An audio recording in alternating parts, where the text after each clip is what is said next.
What's up, Max?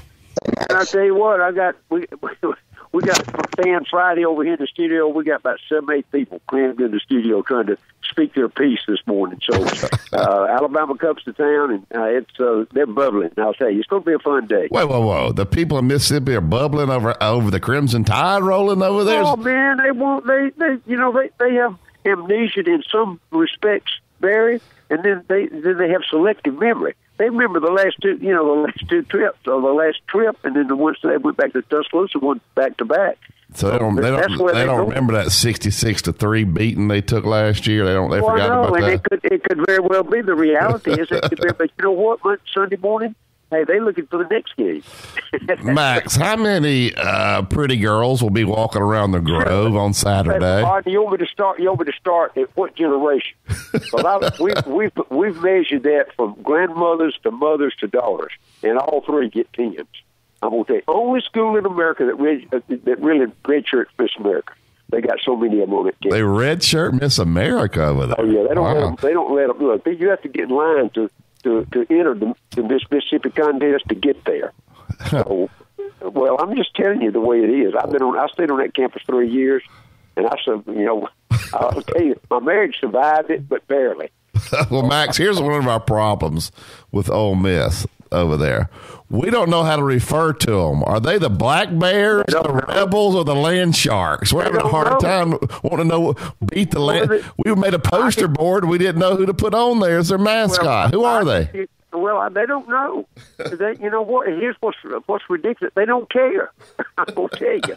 It's they're a bunch seeking identity, and in all fairness, they'd like to play good against that. They don't care if they win or lose against Alabama. All they're concerned about is the teams that they can compete against and have a chance to win. And we've had guys, and I got a coach coming on my show today from Ole Miss, and I'm gonna quiz him pretty hard. But I've been there, done that with that bunch, and you may get a good game out of them, or you may get a 66-3 beatdown. It's just I can't explain to you the attitude that goes with a program like Ole Miss. The arrogance, first of all.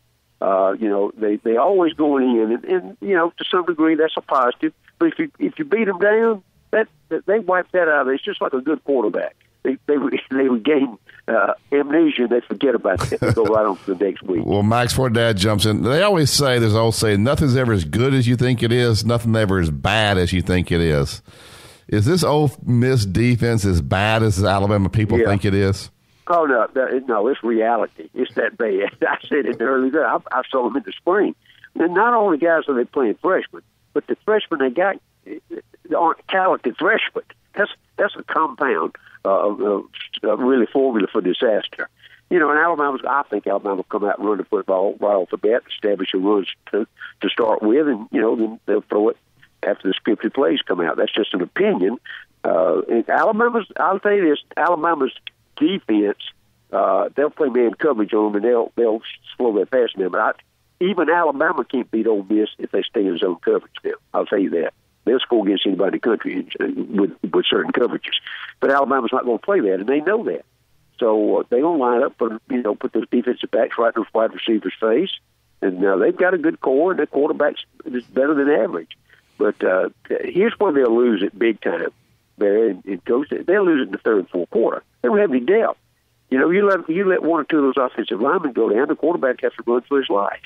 And but that's just been the same story with Ole Miss, Mississippi State, teams like Kentucky and Vanderbilt, and those teams for years.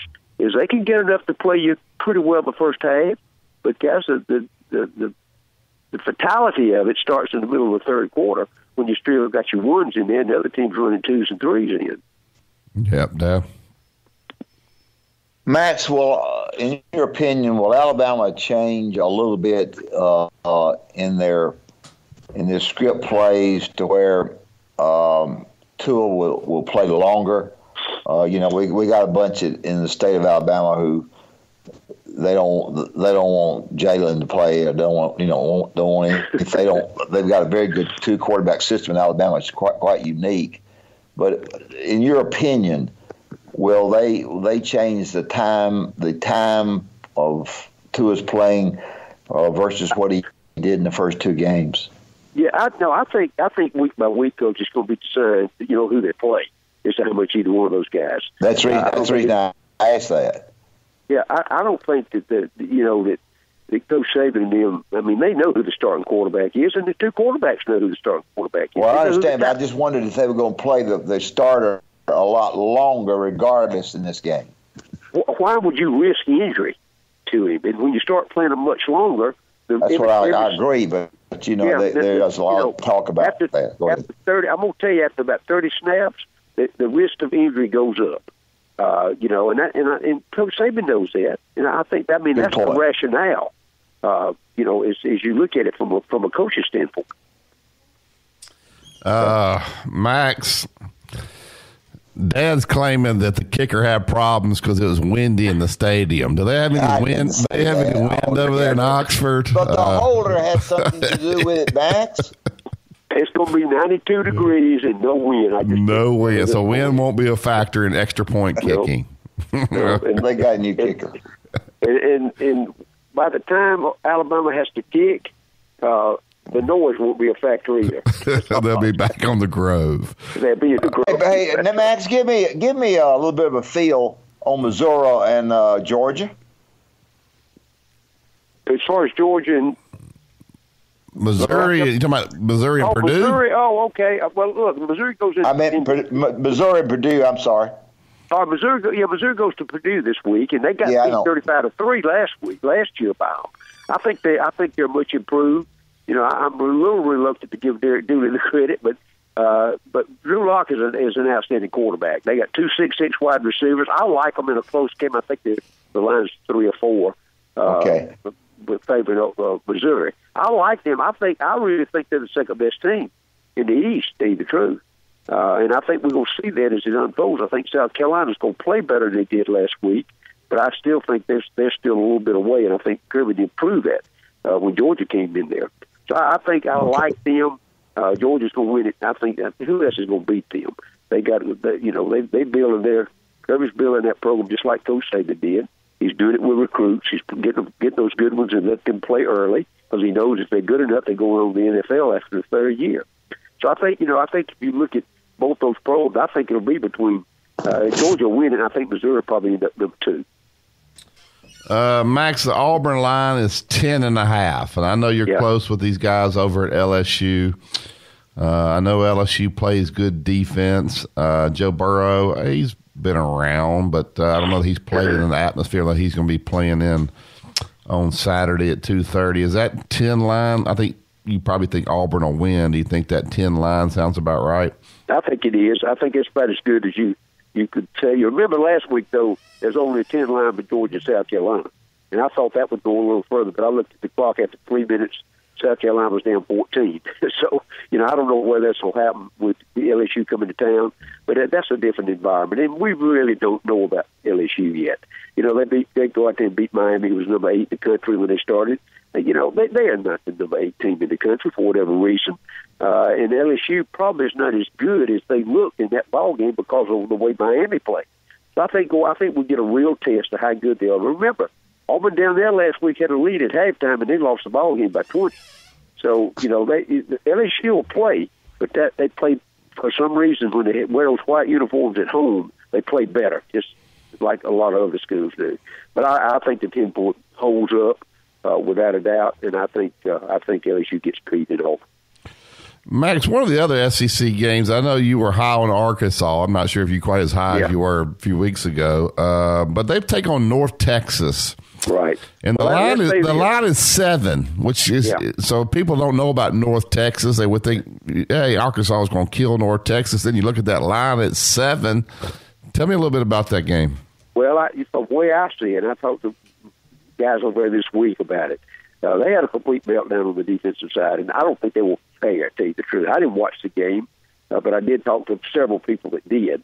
And the talent-wise, they certainly should have, they should have beat Colorado State. They had to go out there. I think we'll get a better measure, not to divert the conversation better from it, but we'll get a better read on Colorado State going to Gainesville this week when they play Florida, after Florida coming off the loss to Kentucky. So I think Chad Marsh has got he's going through a change of culture. He inherited a team that was run-oriented, the big 6'6", 320-pound linemen.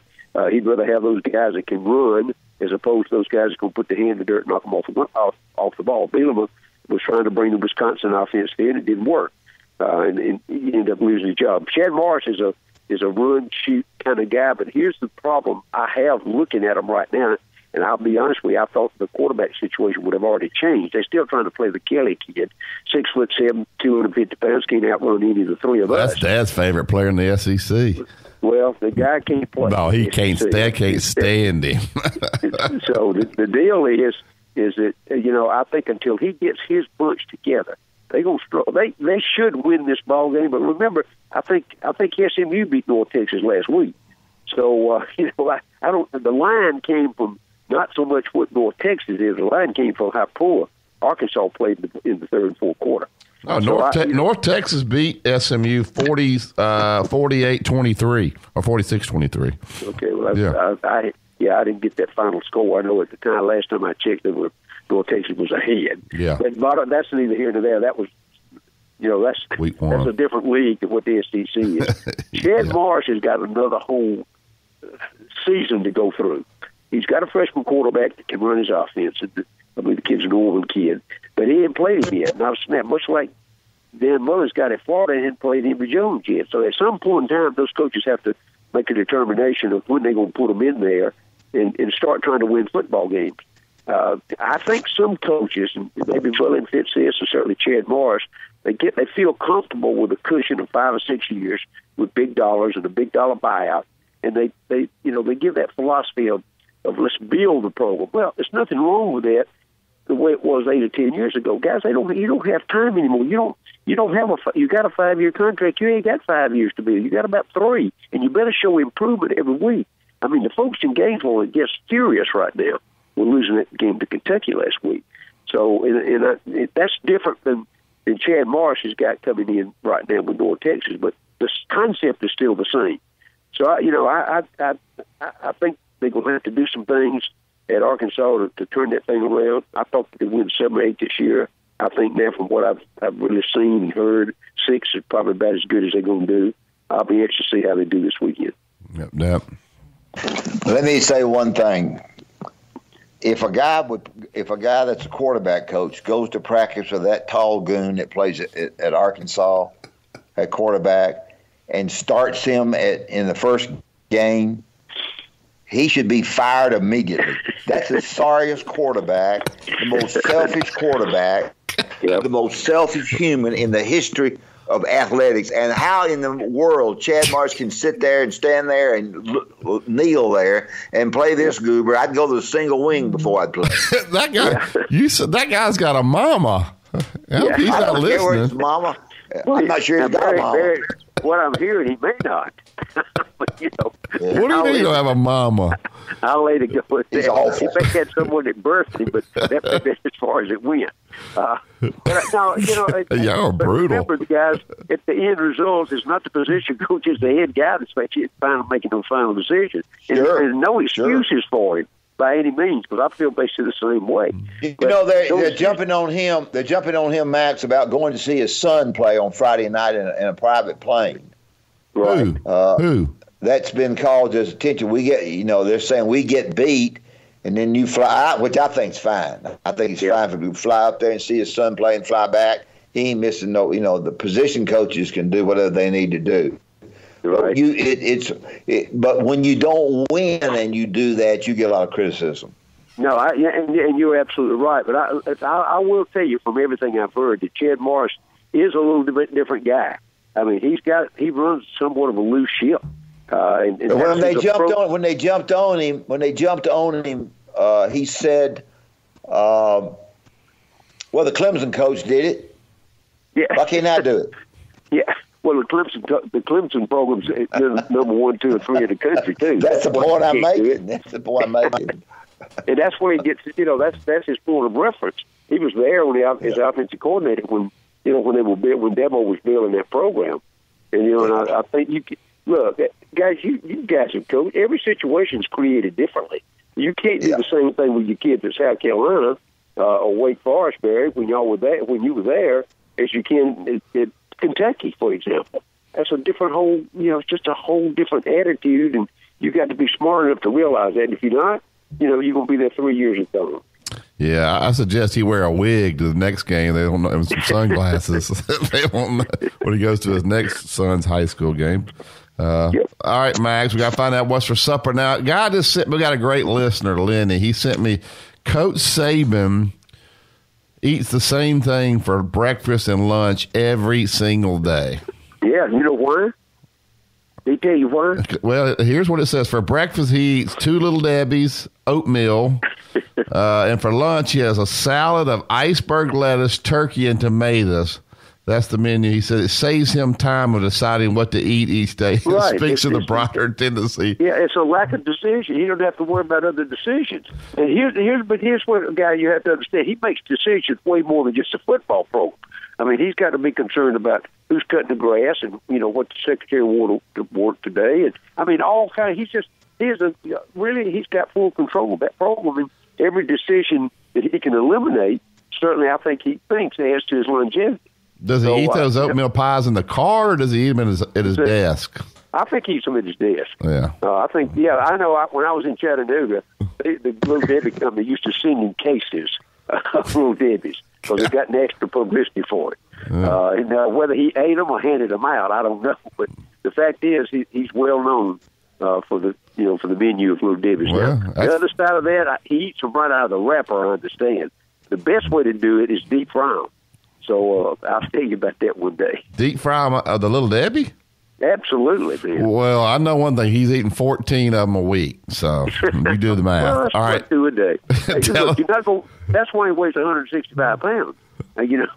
Me and you, Barry, would probably eat a box. Yeah, no doubt. All right, tell them what's for supper, Max. Man, I did butterfly cut pork chops last week on the grill, and I use a charcoal grill, not a gas grill. But charcoal gets a hot heat. You can kind of sear it on the outside. I don't like to dry pork out in a heartbeat, and I hate that. But I had thick ones and kind of crispy on the outside. I use a base of vinegar, salt, vinegar, and sugar to do my pork chops. Anything that I do pork, I use basically the same thing. I marinate that in like an Italian dressing to give it a base. I like a moist piece of pork when I'm coming off the grill. The worst thing you can have is a piece of dry pork. It's like a shoe leather. But anyway, we had butterfly pork chops. I had a big chef salad, and I made some homemade what I call comeback sauce. But it's a Thousand Island sauce base. I put on my salad dressing with just a tinge of cayenne pepper in it. Just give you just a little tang to do that.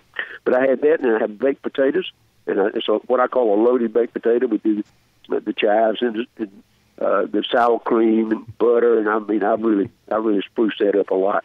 Garlic bread on the side, I do that in the skillet on the top of an oven. And I rolled all that in, and this is toward the end of the summer, and blackberries over here are prevalent. I made a blackberry cobbler right from the oven. Coach, I always think about you, and I put me a scoop of vanilla ice cream right on top. You like the blackberry cobbler now? Yeah, I love vanilla ice cream on it, I do. Oh, yeah. There you go. All right. Well, Max, hopefully there's no wind over there, so Alabama's kicking games all right. And, let me just tell you this, guys. Our station has a tent in the Grove, and I'm going over and stay a couple of hours. But by kickoff, and I'm 40 miles from Oxford. On kickoff, I'll be sitting in my den watching the game. So you're gonna be looking at some pretty girls on Saturday then. Well, if you're single, you can afford to do that, Barry. Well, you still gonna look. I mean, your eyes got to be open, Max. All right, Max. Have a great weekend. Appreciate you. We'll talk Monday and reevaluate.